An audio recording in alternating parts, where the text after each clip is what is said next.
हर तरफ फिक्र को दौड़ा के थकाया हमने,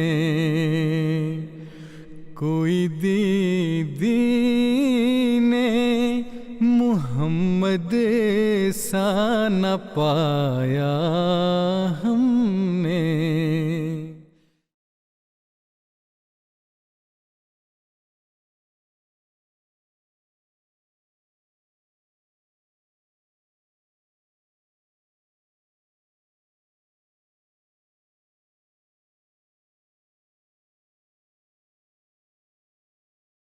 عن أنس قال: قال رسول الله صلى الله عليه وسلم: انصر أخاك ظالما أو مظلوما.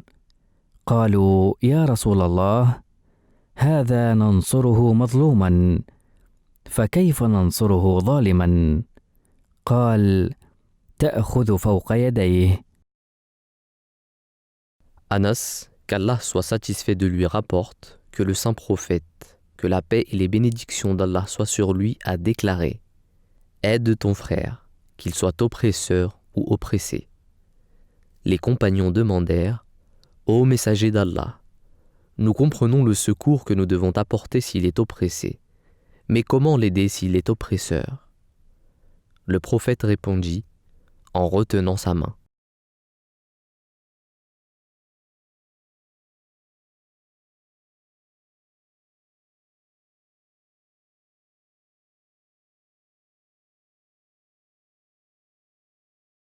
Assalamu alaikum wa rahmatullahi wa barakatuhu. Chers téléspectateurs, chères téléspectatrices, merci de nous retrouver pour une toute nouvelle émission de Lumière sur Hadith. Comme vous le savez, une émission qui est dédiée à l'étude des hadiths. Comme support, nous avons comme d'habitude 40 Gems of Beauty, les 40 perles de beauté par Hazrat Mirza Bashir Ahmed. Aujourd'hui, on va s'arrêter sur un hadith qui est aussi très connu, mais aussi très mal compris par les musulmans eux-mêmes. C'est un hadith qui, comme vous l'avez entendu, nous parle de le saint prophète sallallahu alayhi wa sallam nous dit: aide ton frère, qu'il soit oppresseur ou opprimé. Je reçois, comme à mon habitude, mon fidèle compagnon de cette émission, Ousmane Touré Saheb. Ousmane Saheb, salam alaikum. Alors, voilà, ce hadith, il est très court, très particulier, parce qu'on a l'impression qu'effectivement, c'est un enseignement assez compliqué, alors qu'il ne l'est pas. Qu'est-ce que vous pouvez nous dire sur ce hadith et comment on doit le comprendre? Ce hadith, il est, encore une fois, il s'insère dans la continuité de tous les autres hadiths que nous avons cités. C'est un hadith qui fait encore référence à la fraternité. En fait, tout est fait pour la cohésion de la société, l'amélioration de la qualité de vie dans une société. En apparence, lorsqu'on regarde ce hadith, aide ton frère qui soit opprimé ou oppresseur, ces deux notions dans une même phrase semblent être contradictoires. Tout à fait. Et quand on la compare à ce que l'islam demande, on ne comprend pas. L'islam est une religion de justice, de vérité. Comment peut-elle demander à ce que l'on soutienne l'opprimé? Tout le monde est d'accord, voilà. Tout le monde le comprend, il n'y a pas besoin de commentaires dessus. Mais que l'on aide l'oppresseur, oui, ça devient compliqué à comprendre. Oui. Donc, quand l'on aide l'opprimé, lorsqu'une personne subit une injustice, il est le devoir de tout un chacun d'offusquer de cette injustice, si elle s'avère être vraie, oui, et de la dénoncer, et d'aider cette personne qui subit une injustice, qui est opprimée, afin de l'aider dans cette situation difficile par laquelle elle passe. Oui. On revient au hadith précédent, qui était encore une fois d'aimer pour son frère ce qu'on aime pour soi-même. Donc, de même que nous n'aimerons pas, on ne voudrait pas être lésé, et on n'aimerait pas subir une injustice, ni être opprimé, nous devons souhaiter la même pour notre frère. Si cette personne est lésée de ses droits, et elle subit une injustice, elle est opprimée. Tout croyant doit ressentir une gêne, doit ressentir un malaise par rapport à cette situation et de proposer, s'il le peut, selon la capacité qui lui a été donnée et les droits qui lui sont conférés dans la société, de pouvoir aider la personne. Okay, ça se comprend. De l'autre côté, celui qui est oppresseur, dans une société, on ne peut pas abandonner les gens qui sont opprimés ou oppresseurs. Si nous avons des gens dans notre entourage, une personne qui est dans cette position d'oppresseur, la sagesse voudrait que nous l'aidions. Non pas que nous l'aidions à persister dans le mal qu'il commet, mais que nous l'aidions à se tirer de cette histoire, de cette situation, en le conseillant, en l'aidant à sortir de cette position d'oppresseur. Oui. Et on le verra plus loin dans d'autres hadiths que le plus grand djihad pour un croyant, c'est celui de dire une vérité à un tyran, qui est un oppresseur. Okay, donc, c'est d'aider cette personne. Non pas l'aider à continuer à perpétrer, à le soutenir dans le mal. En fait, hein. La confusion, elle vient de là. Oui, tout à fait. Donc, ce n'est pas, et on nous reviendra dessus, et je vous laisserai donner des précisions sur ça, ce n'est pas de dire, je suis croyant, vous êtes croyant, alors, vous avez commis une injustice, vous êtes oppresseur, si tout le monde s'unit contre vous, et ce ne sont pas des musulmans, ben moi, même si vous êtes en tort, en tant que musulman, je vous soutiendrai. Voilà. C'est pas ça. C'est pas du tout ça. Ce n'est pas du tout ça. Et malheureusement, c'est compris comme ça par certaines personnes. Tout à fait. Et même par les non-musulmans, d'ailleurs. Oui, c'est compris comme ça. Oui. Alors que non. L'islam est une religion de justice. J'ai cité le verset dans l'émission précédente. Voilà, moi, j'ai demandé ne laissez pas l'hostilité d'un peuple vous inciter à agir autrement qu'avec justice. Justice, tout à fait. La justice, c'est ce qui se rapproche de la taqwa. Oui. C'est ce qui plaît à Dieu. Il y a un hadith qui vient, hadith Qudsi, où Allah dit Ya ibadi, inni harramtu zulma ala nafsi, faj'altuhu baynakum muharraman fala tazalamu. Oh, vous les Ya ibadi, oh mes serviteurs, je me suis interdit à moi-même la justice, c'est pourquoi je vous l'interdis entre vous. Oui, oui. Comment un croyant peut connaître tous ces enseignements-là et appliquer dans le cadre de ce hadith le contraire de ces enseignements? Les enseignements islamiques, hadith comme verset compris, sont à l'instar d'un collier de perles. Oui. Si vous retirez une perle et vous la mettez à l'exclusion de la totalité, elle perd son sens. Oui, tout à fait. Ça devient une perle seule. Oui, et là, on parle de perles, on sait pourquoi on parle de perles, par rapport au livre. Par rapport au livre. Et quand on parle de collier de perles, c'est l'ensemble. Tout à fait. L'ensemble des enseignements islamiques, du Coran et des hadiths, font l'islam. Mais si vous retirez un hadith, vous l'excluez, vous la séparez de la totalité des autres enseignements de justice, d'équité, de miséricorde divine, de pardon divin, de cacher les défauts d'autrui ou autre, dans ce cas-là, vous tombez dans le radicalisme pur. Oui, tout à fait. Vous ne pardonnez plus, vous devenez quelqu'un de dur, et ce n'est pas ce à quoi l'islam nous appelle. Oui, effectivement, lorsque l'on parlait de confusion de ce hadith, la tentation est trop facile pour les littéralistes, malheureusement, de comprendre ce hadith comme vous le disiez, c'est-à-dire que la solidarité islamique, la fraternité islamique demande à ce que coûte, et envers et contre tout, nous puissions être aux côtés de notre frère musulman, qu'il soit opprimé ou oppresseur. Alors que ce n'est pas du tout la philosophie de cet enseignement, c'est une philosophie beaucoup plus pointue, parce qu'elle s'insère dans un pragmatisme. Parce que l'islam aussi reconnaît que la société, elle est dans le réalisme de la société, c'est fait de conflits d'individus entre eux, et qu'elle prend en compte ça. C'est-à-dire, au contraire, comme vous le disiez justement, que ce sont deux canaux qui semblent contradictoires, mais qu'en fait, qui ont été liés par le saint prophète sallallahu alayhi wa sallam dans un ensemble, un tronc commun qui fait le socle de la fraternité islamique. À savoir, la première, c'est-à-dire le fait qu'un oppresseur qui soit de ma communauté, qui soit affilié à moi, ne commette pas l'injustice sans que moi je l'aide. Et l'aider dans le sens, de, comme dit le prophète sallallahu alayhi wa sallam dans ce hadith, et d'ailleurs l'étonnement était parmi les compagnons du prophète sallallahu alayhi wa sallam, on comprend comment on peut aider l'opprimé, mais comment aide-t-on l'oppresseur? Il dit, mais en retenant sa main. Retenant sa main, ça veut dire la fraternité me pousse, moi, à te prendre, à t'arrêter et dire, mon frère, je suis à tes côtés. Mais les enseignements islamiques nous demandent et nous empêchent d'être injustes.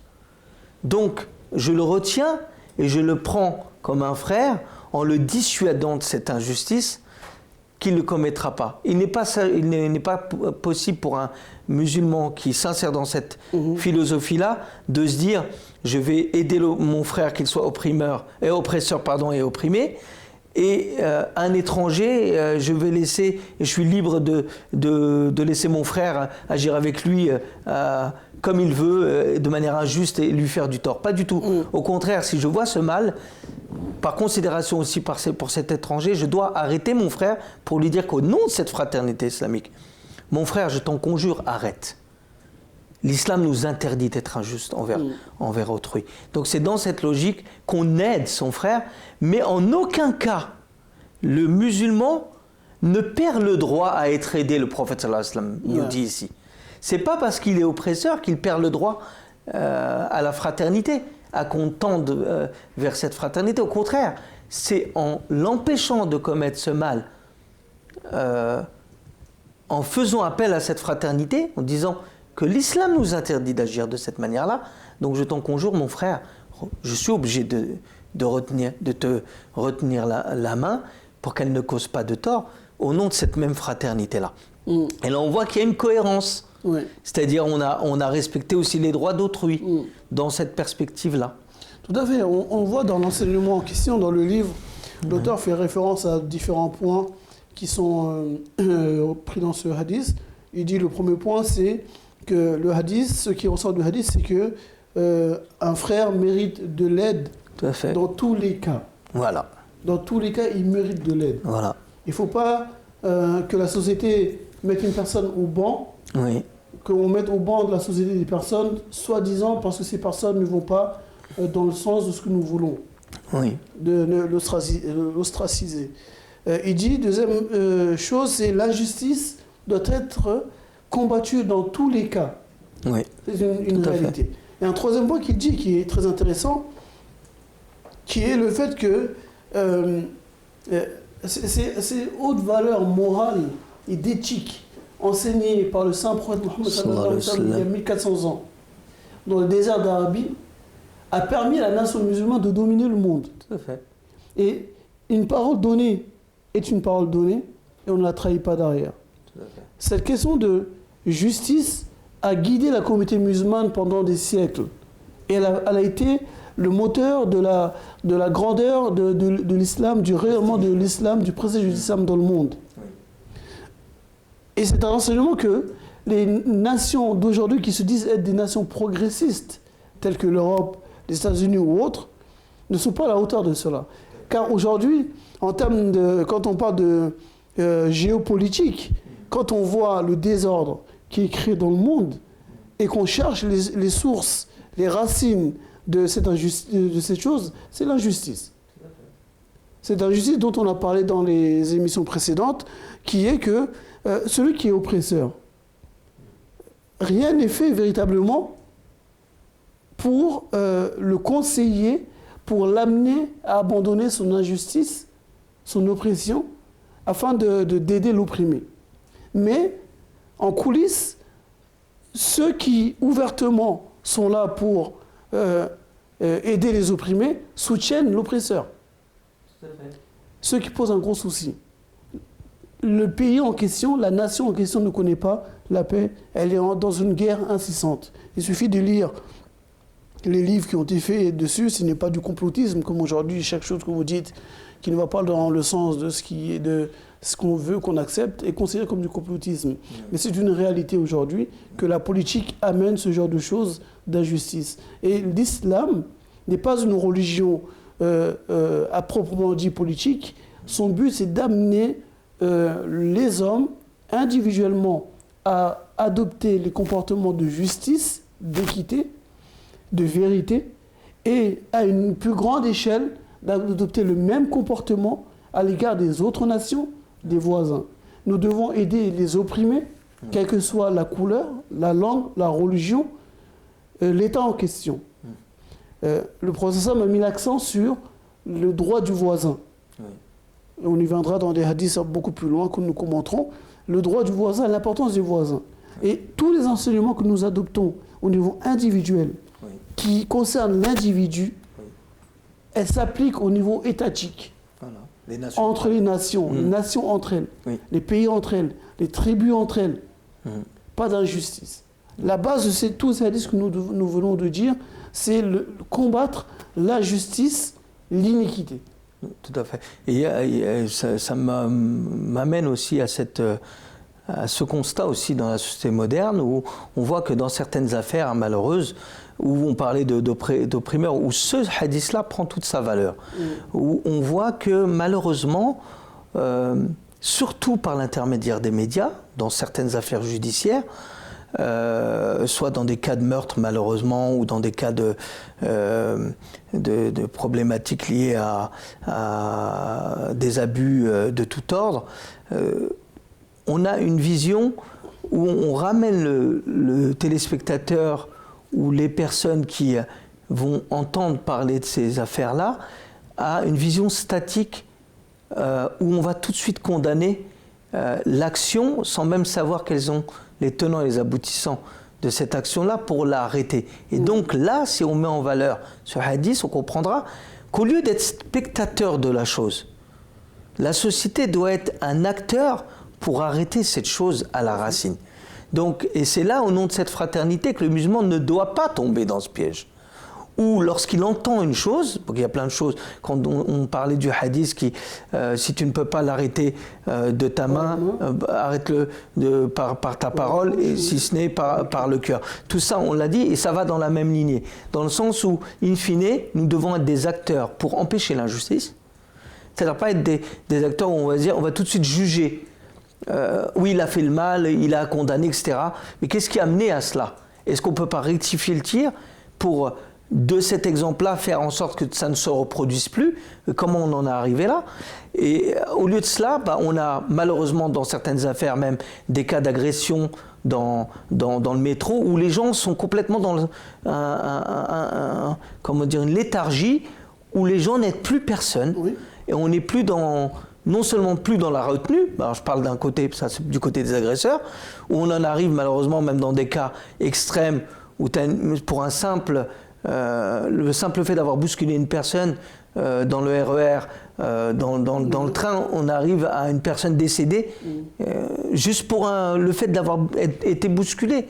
Et, alors que les gens sont pas dans la retenue où ils vont décourager cela. C'est-à-dire, même si on ne doit pas se mettre effectivement en danger inutilement, mais le fait que dans l'esprit de la société, nous ne sommes plus dans l'inclination d'aller porter secours même à l'oppresseur et lui dire ça vaut pas le coup, ça, il faut qu'on n'est plus dans cette logique. Ce hadith prend tout son sens. Non, vous avez raison. Alhamdoulilah, vous parlez de ce sujet parce que les gens, c'est vrai, aujourd'hui ont peur d'intervenir. Oui, tout à fait. Ils voient un jeune dans le train. Oui. Il se fait agresser. Oui. On lui voit son téléphone portable. Oui. Vous avez un wagon rempli, personne ne dit rien. Personne ne bouge. Oui. Et j'ai déjà assisté à une telle chose où dans un wagon le soir, un jeune s'est fait dépouiller de son manteau, son téléphone. Il y avait énormément de gens. Les femmes, je comprends qu'une femme ne réagisse pas. Mais qu'un homme ne réagisse pas, c'est quelque chose que je n'arrive pas à comprendre. J'étais dans le même wagon. Et les personnes qui étaient là, les gens mettaient leur tête dans leur magazine pour de quoi je n'ai pas entendu. Ceux qui avaient vu ou entendu mettaient leur casque pour dire comme si je n'avais rien vu, donc je ne suis pas responsable. Et le hadith qui dit aider l'oppresseur. Tout à fait. Il y a différentes manières. Si une personne est en train de commettre un mal, vous l'agressez, vous-même l'agressez, voilà. Ça va pas arranger. C'est exactement ce que dit le hadith d'ailleurs. Tout à fait. Ça va pas arranger les choses. Celui qui est en train de commettre un mal, Oui. il y a une autre manière de faire. Oui. C'est le conseiller. Oui. D'être quelqu'un de doux, c'est ce que le hadith Oui. nous enseigne. Le hadith ne nous demande pas d'être violent envers les personnes. C'est d'utiliser la sagesse, Oui. la douceur, afin d'amener la personne à regretter ou à réfléchir et à avoir au moins cette honte qui lui fait que, par respect par vous et par la manière dont vous êtes comporté vis-à-vis d'elle, elle abandonne son mal. Oui. Cette personne qui a fait ça, c'était un jeune, un jeune comme ça, et je l'ai vu, je l'ai appelé, j'ai discuté avec lui, dans le wagon. Et à la fin, il a retourné la veste de la personne, il lui a rendu son téléphone, et la station d'après, il est descendu, il a changé de wagon. Il m'a dit ok, il m'a serré la main, il a changé de wagon. Je ne l'ai pas agressé, je ne l'ai pas fait le gros bras, c'est simplement discuter. Oui. Et parfois ça suffit, il y a pas, la personne ne va pas vous agresser vous aussi parce que vous l'avez parlé. Il écoute, il le fait, alhamdoulilah, il le fait, vous avez fait ce que vous pouviez faire. Voilà. Vous ne pouvez pas prendre la loi dans votre main. On avait déjà parlé de ça. Si vous voyez un mal, arrêtez-le par la main. On a déjà commenté ce hadith. Bien sûr. Ok.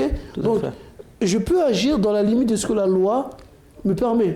Je agis selon ce que, dans la limite de ce que l'éthique, la morale et mon islam, ma religion me permet de faire. Mais si chaque croyant, parce que là on parle des croyants d'abord, des musulmans d'abord, si on appliquait ça, il y aurait moins d'agressions. Et je pense, j'ai assisté aussi à la gare du Nord, une bagarre entre deux bandes, mais c'était deux personnes individuelles, chacun d'une bande différente, dans la gare du Nord. Mais pareillement, les gens passent, font leur chemin, ne disent rien, ils laissent la chose s'envenimer, jusqu'à ce que le temps que la police arrive, ça gaze, tout le monde est pris par le gaz, la bombe à lacrymogène. Et j'étais avec un ami, je devais l'aider pour quelque chose, et j'ai été voir un des jeunes qui avait l'air d'être plus compréhensible. On disait, ouais, ça vaut pas le coup, on laisse tomber, c'est pas grave, tu les laisses, tu vois, il m'a insulté, il m'a fait ça, il m'a dit, ouais, c'est pas grave, tu sais, si ça continue, il y aura des problèmes, la police va arriver, ils vont vous arrêter. Au final, pour pas qu'il perde la face, il reste avec moi, je l'ai retenu, l'autre, ses potes, ils l'ont retenu, ça c'est pareil comme ça, la police est venue, ils ont demandé, bon, je suis parti, je n'ai pas eu besoin de témoigner quoi que ce soit. On peut le faire en vérité, mais les gens ont peur. La réalité, c'est qu'ils ont peur d'agir. Ils disent, oui, j'ai peur qu'on m'agresse, j'ai peur que je me prenne un coup de couteau. Malheureusement, mais il y a toujours une part de risque. Il y a une part de façon, risque. Mais une fois que le risque est bien jugé, on peut effectivement se retirer parce qu'on a fait dans la limite de nos capacités. Mais la léthargie maintenant de la société vis-à-vis de ces problématiques réelles, hein, il y a plus de... Et là, vraiment, le hadith prend tout son sens parce que vraiment, on aura une compassion non seulement pour la victime ou la personne qui est opprimée, mais aussi pour aussi conscientiser l'oppresseur. Parce que souvent, l'oppresseur a toujours une raison pour laquelle il le fait, qu'elle soit mauvaise ou bonne. Et nous ne sommes pas là pour nous opposer à tout bout de champ et créer des champs de bataille. Mais nous sommes là pour désamorcer des situations de crise, pour rétablir une certaine paix dans la société, un bon vivre ensemble. Effectivement, on viendra après aussi sur le courage moral de dire les choses, mais c'est pas évident parce qu'on a tous plus ou moins échoué dans ces tentatives-là, parce qu'on a tous plus ou moins été témoins de ce que vous dites, à savoir une agression où on a essayé soit d'intervenir, et puis ça c'est finalement pas résolu parce que la personne était dans un état, et soit on est complètement figé et on dit le risque est tellement gros, mais il n'y a plus de tentative, et vous avez raison, c'est-à-dire qu'il n'y a plus de tentative. Le problème, en fait, la base de ces problèmes-là, on peut le constater dans des petites affaires qui se passent en bas de chez nous. Tout à fait. En bas du bâtiment de chez nous. Un jeune qui n'a pas atteint l'âge de 16 ans, 17 ans, qui fait certains petits larcins, et que personne dans le quartier où il est, ou dans le bâtiment où il est, ou même le voisin d'en face, ne dit rien, il laisse faire. Cette personne qui a commencé à faire un petit larcin, comme personne ne lui dit rien, il en fait de plus en plus, des plus grosses, jusqu'à commettre l'irréparable qui peut être le meurtre d'une autre personne. Mais dès la base même, si les voisins se conseillaient mutuellement, s'aider dans le mal ou dans le bien, encore une fois conformément à la solidarité, dans le mal, en l'aidant à arrêter ce mal, dans le bien, en l'aidant à perpétuer, à continuer ce bien qu'il fait. Si nous voyons un jeune dans le quartier, dans notre propre quartier, dans lequel nous avons pratiquement grandi. Depuis une quinzaine d'années, vingtaine d'années, nous sommes dans ce quartier. Les jeunes de ce quartier vous connaissent. Et vous ne faites pas jouer ce fait qu'ils vous connaissent pour arrêter un mal qu'ils font. Ben, en quelque sorte, vous êtes coupable de ce mal. Car ce mal va se déporter à l'extérieur. Moi, j'ai grandi dans une ville. Depuis que j'habitais là, c'était l'âge de 9 ans. Jusqu'à mes 25-26 ans. Tous les jeunes de mon quartier, je les connaissais tous. Ils me connaissaient tous. Si j'envoyais un faire un larcin quelconque, que ce soit dans le quartier ou à l'extérieur du quartier, par respect qu'ils avaient pour moi, il suffisait que je leur demande d'arrêter, ils arrêtaient. Oui. Mais ça se perd, ça, aujourd'hui. Ça se perd. C'est tout à fait vrai. Et moi, c'est vrai ce que vous dites, ça me parle, parce que moi, ici, effectivement, j'ai grandi dans une banlieue, et une banlieue très importante, celle de Mantes-la-Jolie dans le 78, où on a eu quotidiennement, voire toutes les semaines, des occasions où on pouvait exercer ça. Bon, on était plus jeunes, mais je me souviens d'une anecdote qui est assez parlante, parce que ça me parle par rapport à ce que vous dites. Bon, il y en a beaucoup, mais il y en a une où, à l'époque, effectivement, toutes les différentes communautés africaines et même françaises, franco-françaises vivaient. Et moi, j'avais des relations un petit peu, comment dire, très variées avec l'ensemble des membres, et en particulier aussi avec la communauté, je veux dire la population franco-française, où j'avais une relation, on va dire, amicale que j'ai gardée jusqu'à aujourd'hui. Et je me souviens d'un incident où le soir, les jeunes du quartier avaient malheureusement brûlé certaines voitures ou saccagé certaines voitures pour X raisons. Et il se trouve qu'une des personnes qui était dans le groupe, ou plusieurs des personnes, je les connaissais, et cette personne qui a été victime de cela est venue spontanément me voir pour me dire « interviens, fais quelque chose ». Donc nous avons un rôle, nous, en tant que musulmans, et j'ai pu apaiser les choses dans le sens où j'étais dans le dialogue que j'ai instauré avec les gens avaient confiance en mes propos, et lorsqu'ils ont vu ma prise de position, non seulement ça les a rassurés eux, mais aussi ça a dissuadé les autres, parce qu'ils avaient un certain respect, en disant que non, c'est pas bien, il y a Saïd qui est là, c'est pas bien ce qu'on a fait, et en plus c'est quelqu'un que vous connaissez, il a grandi avec vous, cette personne que vous spoliez, dont vous saccagez la voiture, vous n'avez même pas de... Il faut essayer de vous mettre à sa place. Et donc il a eu sa paix, et on a malheureusement une petite influence, mais qui devrait être le souci de tous les musulmans, en fait, dans la société dans laquelle ils vivent. Ce que vous dites là, c'est que c'est vraiment que le croyant doit être l'exemple même de ce qu'il dit être. Je vous passe le verset وَمَنْ أَحْسَنُ قَوْلًا مِمَّنْ دَعَا إِلَى اللَّهِ وَعَمِلَ صَالِحًا وَقَالَ إِنَّنِي مِنَ الْمُسْلِمِينَ. Et qui dit qu'il est musulman, et qui est meilleur d'entre vous que celui qui appelle les gens vers Dieu, et qui dit qu'il est musulman.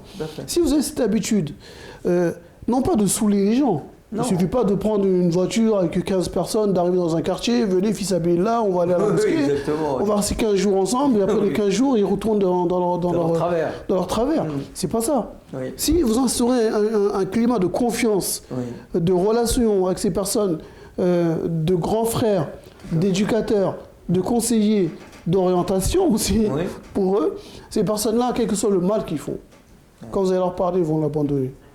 Par respect, eu égard à vous, ils vont l'abandonner. Et plus on aura de personnes de ce calibre-là, parmi la communauté musulmane aussi, et plus l'influence se fera sentir dans ces quartiers-là. Tout à fait. Et vous voyez que le hadith, et les deux précédents hadiths que nous avons cités, celui-là, en plus de ça, montre qu'il ne suffit pas d'aller à la mosquée tous les jours. Exactement. Non.